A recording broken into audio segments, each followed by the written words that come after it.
The historic Carolina Theater stands as a silent witness to nearly a century of change. Originally opened in 1929, its grand architecture was once a beacon of entertainment in the city's cultural scene. But by 1978, the theater had fallen silent as newer venues emerged. Carolina Impact's Chris Clark unveils how a visionary restoration effort has breathed new life into this landmark. Renowned novelist F. Scott Fitzgerald once mused that there are no great second acts. Despite his words, the Foundation for the Carolinas believes he may have been mistaken, especially when it comes to the newly restored Carolina Theater. Restoring this gem, this thing that means so much to our community for 100 years, it's a really big mission. When the Carolina Theater first opened its doors in 1927, the grand structure itself was as captivating as the silent film A Kiss in a Taxi that drew crowds inside. Its design and ornate details rivaled the allure of the cinematic experience unfolding on the screen.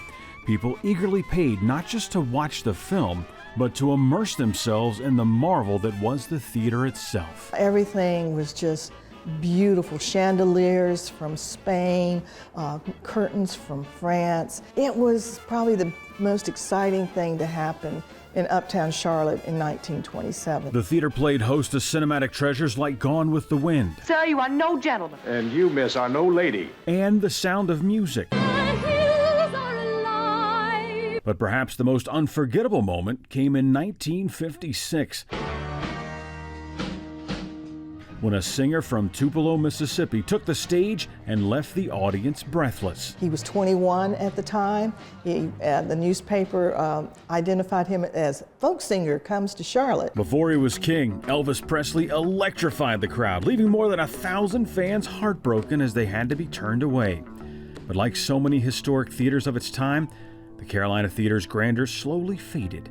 The final curtain fell on November 27, 1978, after a last bittersweet screening of The Fist starring Bruce Lee. Uptown was just a place where people came to work and then went home. As technology grew, also people wanted movie theaters that were near their home, that had parking. The Grand Old Palace stood abandoned for almost 4 decades, its splendor ravaged by the passage of time, the forces of nature, and at the hands of vandals. Numerous restoration attempts came and went, each one falling short. Yet in 2012, the city entrusted the property to the Foundation for the Carolinas. Leaders vowed to breathe new life into the beloved landmark and knew they were in for a struggle from the moment they laid eyes on it. It was one of the most terrifying sites I've ever looked at in the real estate world. You wouldn't know it now, but Mayor Gant and Mr. McCullough and I looked at each other. I looked at Michael Marsicano and said, this is crazy. Once we got started, the destination, the outcome, the complete restoration was never in doubt. In 2017, the work began again.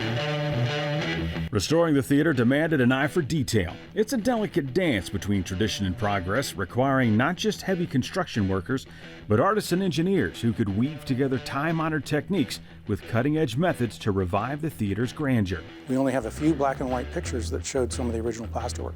So through that process, those artisans carved new pieces of plaster. What you see is actual plaster done the same way it was back in 1927. The chairs were larger and more comfy, but the ironwork still ornate, along with the molding, the carpet, and of course, the ceiling. We had a scaffolding in this space so they could access the ceiling.